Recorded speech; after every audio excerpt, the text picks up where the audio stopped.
From college superstars to WNBA sensations, Caitlin Clark and Angel Reese have set the league on fire. One's breaking scoring records, the other's dominating the boards. But only one can be Rookie of the Year. Will it be the sharpshooter from Iowa or the rebounding machine from LSU? Let's settle the debate. Around here for the Fever. Good ball movement on this possession. Logo shot! Logo! Let's rewind to April 15th, 2024. The WNBA draft is underway, and the basketball world waits with bated breath. The Indiana Fever, coming off a disappointing 10th place finish in the previous season, held the coveted first pick. The decision seems all but made. Caitlin Clark, the record-breaking guard from Iowa, is the consensus top choice. As expected, Commissioner Kathy Engelbert steps to the podium and announces that the Indiana Fever select Caitlin Clark from the University of Iowa. The Indiana Fever select Caitlin Clark, University of Iowa.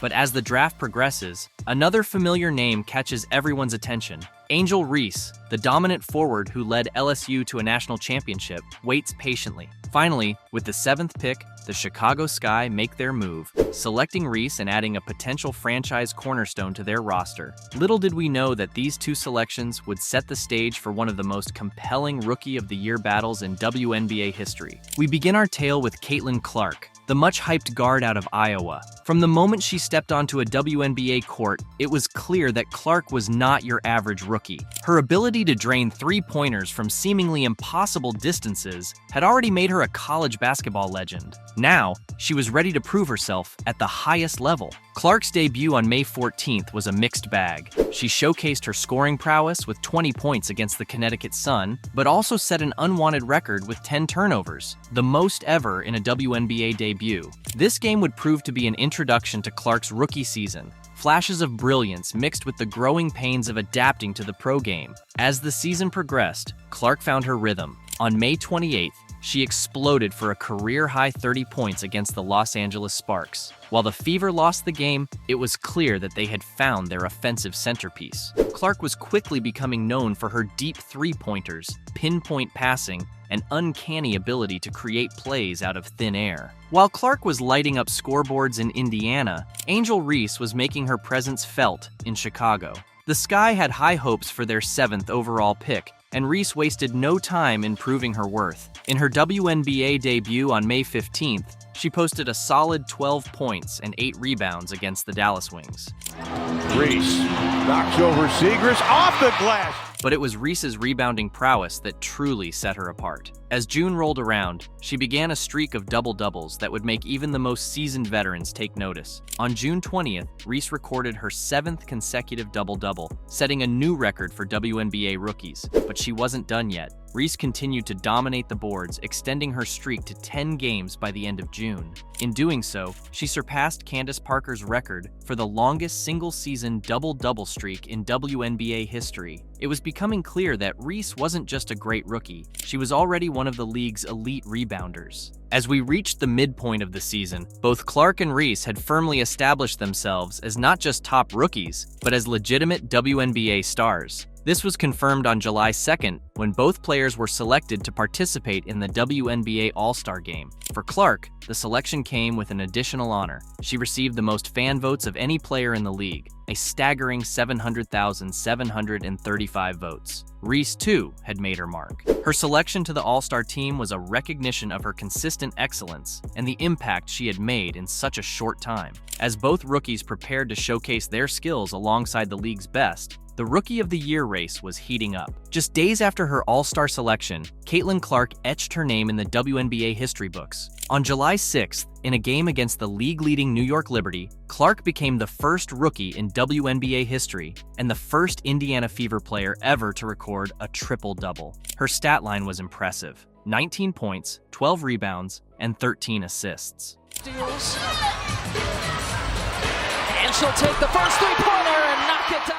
But what made this achievement even more remarkable was the context. This wasn't a blowout win against a bottom feeder team. This was a hard-fought 83-78 victory over the best team in the league. Clark's triple-double was a statement. It showed that she could impact the game in multiple ways, even when her shot wasn't falling. It demonstrated her ability to rise to the occasion in big moments, and it served notice to the rest of the league that Caitlin Clark was here to stay. While Clark was making headlines with her all-around game, Angel Reese was continuing to dominate in her specialty, rebounding. By mid-July, Reese had extended her double-double streak to 13 games, surpassing Candace Parker's record for the longest streak across multiple seasons. But Reese wasn't content with just double-doubles. In a remarkable 3-game stretch following the Olympic break, she recorded 20 or more rebounds in each game. This feat had never been accomplished in WNBA history, not even 2 consecutive 20-rebound games. Reese's rebounding wasn't just about padding stats. Her ability to control the glass was changing games, giving her team extra possessions on offense and limiting opponents' second-chance opportunities.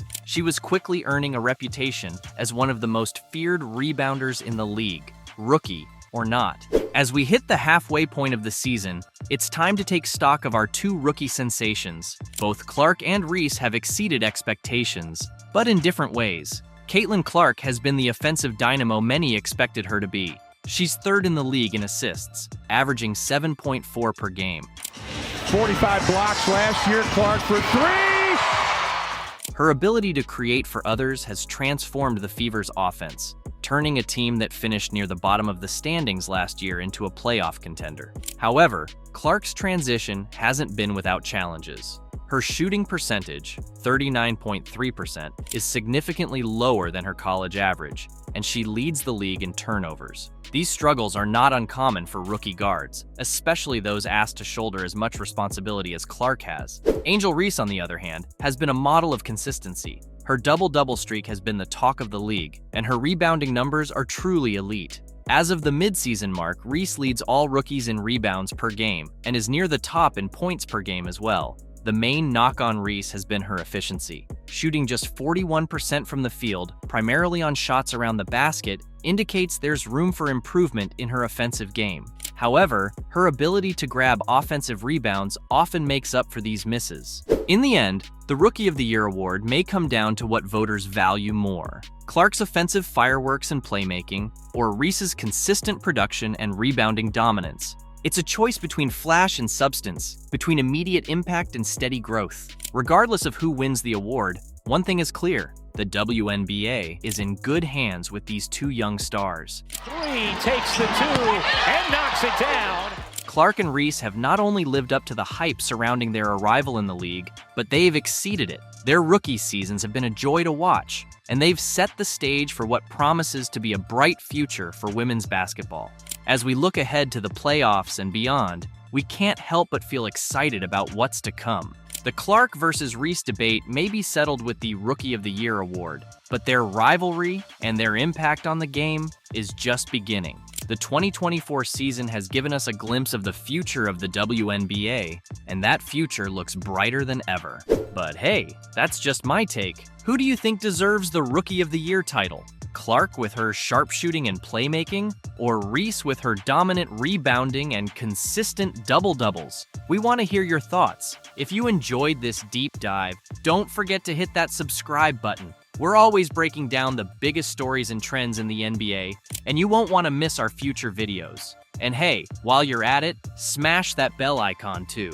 That way, you'll be notified as soon as we drop new content. Trust me, with how quickly things change in the NBA, you'll want to stay up to date.